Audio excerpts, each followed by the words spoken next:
Hello, good afternoon madam. Yeah very good afternoon sir. APCPTCL Vijayawada sir, చెప్పండి. నేను పల్నాడు జిల్లా Vinukonda town నుంచి మాట్లాడుతున్నానండి. సార్. ఇక్కడ ఏనుపాలెం రోడ్లో నా ఇల్లు. ఇందాక కూడా కాల్ చేశాను. కాల్ మధ్యలో ఏడీ గారు కట్ చేయించారు. రిక్వెస్ట్ గా, నా పర్సనల్ రిక్వెస్ట్ గా, ప్లస్ కరెంటు బిల్లు ప్రతి నెల కట్టేవాడిగా బాధ్యతగా నేను మాట్లాడుతున్నా. చెప్పండి.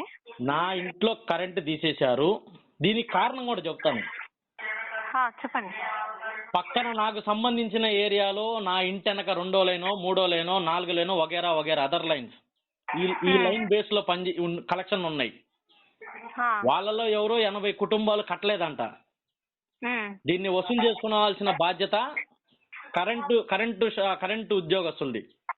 ఆ లైన్ మెయిన్ కావండి, ఎవరైతే కట్టించుకోవడానికి వస్తారో వాళ్ళది బాధ్యత. వాళ్ళు కట్టకపోతే నా ఇంటిది నువ్వు కరెంట్ కట్ చేసేది ఏంది? ప్రతి ఇంటికి పోయి సర్వీస్ కట్ చేయి, వచ్చి కట్టుకొని బిగించుకుంటాడు. నువ్వు డైరెక్ట్ గా ట్రాన్స్ఫార్మర్ దగ్గర ఫీజు జోలో పెట్టుకొని పోతే దీన్ని నేను ప్రశ్నిస్తే ఎదురు తిరిగి ఏం చేసుకుంటావు పో అని చెప్పి వెళ్ళిపోయాడు. ఆయన నుంచి ఏడీకి కాల్ చేయించా. ఏడీ అంటున్నాడు పైన అధికారులు మమ్మల్ని కట్ చేయమన్నారు, ఈ లైన్ అన్నారు. ఆ లైన్ లో ఎవడు కట్టకపోతే వాడి కట్ చేయి, అది నీ బాధ్యత. నీకు గవర్నమెంట్ కి డబ్బులు కట్టట్లేదు కాబట్టి కట్ చేయి, నీ అవసరానికి వాడుకుంటున్నాడు కరెంటు, డబ్బులు పే చేయాలా. వాళ్ళ ఇళ్ల మధ్యలో నా ఇల్లు ఉందని చెప్పి నువ్వు డైరెక్ట్ గా ఫీజు తీసుకొని వెళ్ళిపోతే నాకు చిన్న పిల్లలు ఉన్నారు, కరెంట్ ఎందుకు తీశారు? నా సర్వీస్ నెంబర్లో ఏమైనా బ్యాలెన్స్ ఉన్నానని చెక్ చేయండి, కట్టాల్సింది. నా మీటర్ నెంబర్ చెబుతాను, సర్వీస్ నెంబరు. ఏఈ గారితో కాంటాక్ట్ అయ్యారా సార్ మీరు? ఏఈ గారు ఏదో బిజీగా ఉన్నారని చెప్పారు ఇందాక ఒక కాల్లో. వేరే మేడం ఎత్తారు ఫోను. ఏడీ గారికి కాల్ చేయని చెప్పి నేనే సలహా ఇచ్చాను. ఏడీ గారు ఫోన్ ఎత్తి నా కంప్లైంట్ వినకుండా ఆయన రివర్స్ లో మాట్లాడుతున్నాడు. మీరు నాకు 15 నిమిషాల క్రితం ఫోన్ చేశారు, నేను 26 సార్లు కాల్ చేశా, కట్ చేశాడు. I will call back later అనే మెసేజ్లు కూడా నా కాడ ఉన్నాయి. మీరు బాధ్యతగా ఒక ఫోన్ ఎత్తి చెప్పండి, సార్ మీ ఇంటి పక్కన వాళ్ళు, ఇంటి వెనకోళ్ళు, ఇంటి అవతల వాళ్ళు 80 మంది కట్టలేదంటే నువ్వు కట్టించుకోవా, నెల నెల జీతం తీసుకుంటుంది దేనికి? నువ్వు మీదిగా పని, అది నాది కాదుగా. కట్టేవాడు ఎందుకు కట్ చేశారు? మీ దగ్గర ఏఈ గారి నంబర్ ఉందా సార్? ఏఈ గారి నెంబర్ లేదండి, ఏడీ గారిది ఉంది.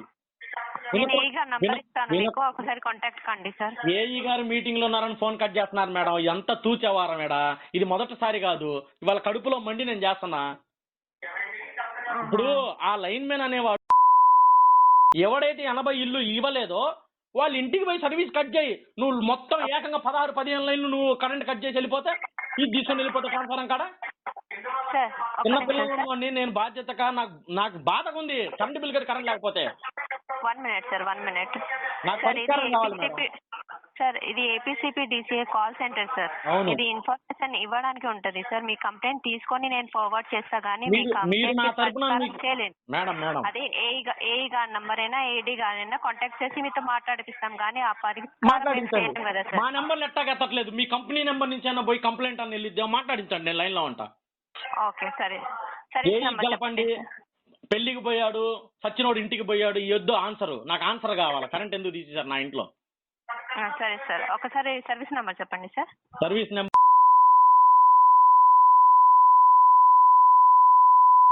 ప్రతి నెల 10వ తారీఖు రావాల్సిన కరెంటు బిల్లు నిన్న సాయంత్రం ఇచ్చారు. సార్ బిజీ కదా లైన్ మ్యాన్, అయినా ఇవాళ కట్టినా గానీ కరెంటు తీసేశాడు ఏరియా మొత్తం. 713 రూపాయలు వచ్చింది ఈ నెల.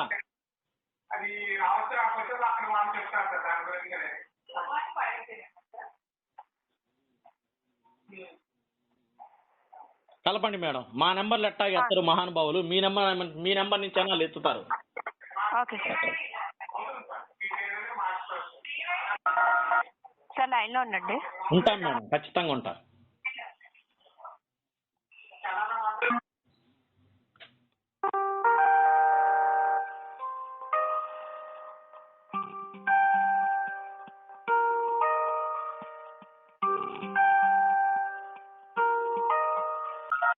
హలో సార్, నమస్తే. Hello sir. మేడం చెప్పండి మేడం. సార్ ఆయన వేరే కాల్ లో బిజీగా ఉన్నారు సార్, నేను మళ్ళీ కొంచెం తర్వాత మళ్ళీ కాల్ చేస్తాను. మేడం రిక్వెస్ట్, నేను ఈ వాయిస్ ని అన్ని ఛానల్స్ కి ఇస్తున్నాను. ఎందుకంటే దయచేసి వాళ్ళు మీ ఫోన్ కి కూడా కనెక్ట్ కాపట్లేదంటే, ఇందాక ఫోన్ కనెక్ట్ అయిన మనిషి ఇప్పుడు ఎందుకు బిజీ? సార్ నేను ఏఈ గారికి చేశాను సార్, ఆయన బిజీగా ఏడి వస్తుంది గారికి సార్, నేను చేయండి. మళ్ళీ ట్రై సరే చేస్తాను. ఏఈ గారి మళ్ళీ ట్రై తర్వాత చేసి ఏడి గారికి చేయండి. ఇందాక ఏడి గారు మాట్లాడారు, ఏఈ గారు బిజీ అని ఆమె కూడా చెప్పింది. ఇందాక ఎత్తినాము కూడా ఇంతే మీలాగే. మరి మీరు ఎత్తారో మీకు ముందు కాలర్స్ వేరే వాళ్ళు ఎత్తారు తెలియదు కదా. 1 by 1 కాల్స్ చాలా వస్తాయి మీకు. ఏడి అవును గారికి సార్. చేయండి, వినకుండా ఏడికి చేయండి. నెంబర్ ఇమ్మంటే ఇస్తాను, లైన్లో ఉన్నట్టు ఇమ్మంటారా?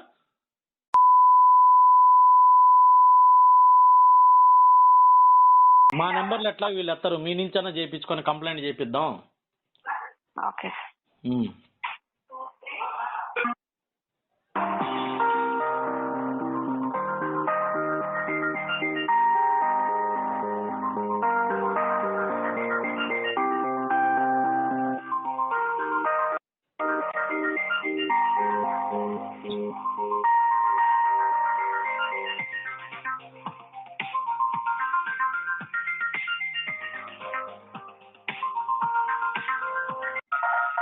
Hello consumer sir.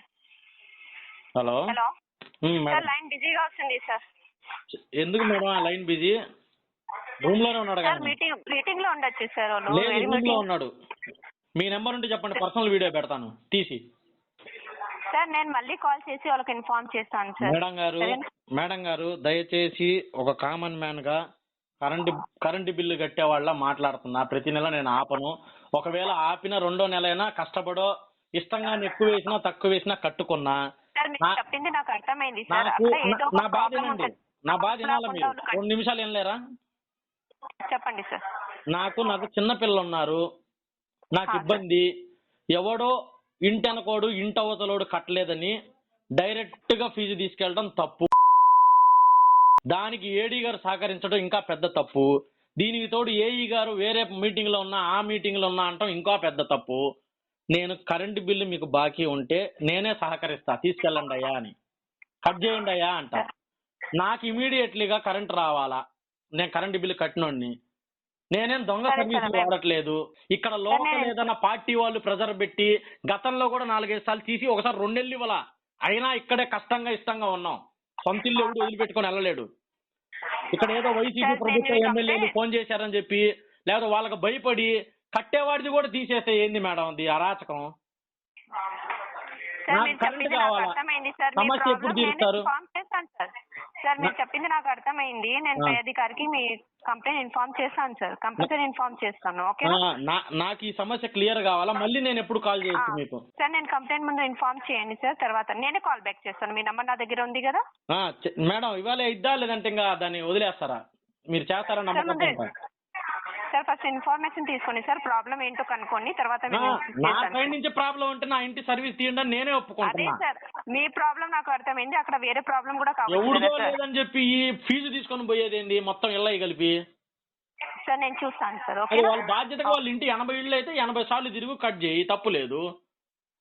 లేదా ఏమన్నా పై అధికారులు ఎవడు పై అధికారి అందరి ఇళ్ళ కట్ చేయమని చెప్పరు. ఎవడైతే కట్టలేదో వాడి కట్ చేయరా అని చెబుతారు. వీళ్ళు ఏం చేస్తారంటే అన్ని ఇళ్ళు తిరగలేక బద్ధకం ఎక్కువై బాధ్యతగా లేక ఫీజు తీసుకొని జోలో పెట్టుకొని మోటార్ ఎక్కి వెళ్ళిపోతారు. ఇక్కడ మేము చచ్చిపోవాలా కరెంటు బిల్లు కట్టేవాడిని. ఇవాళ వదిలిపెట్టే ప్రసక్తే లేదు. కరెంట్ కావాలా నా ఇంటికి. ఇప్పటికే చాలా సార్లు తప్పు చేశారు. Okay sir. సార్ నేను ఇన్ఫార్మ్ చేస్తాను సార్. ఓకేనా? ఓకే మేడం, మీ కాల్ కోసం వెయిట్ చేస్తాం. మీ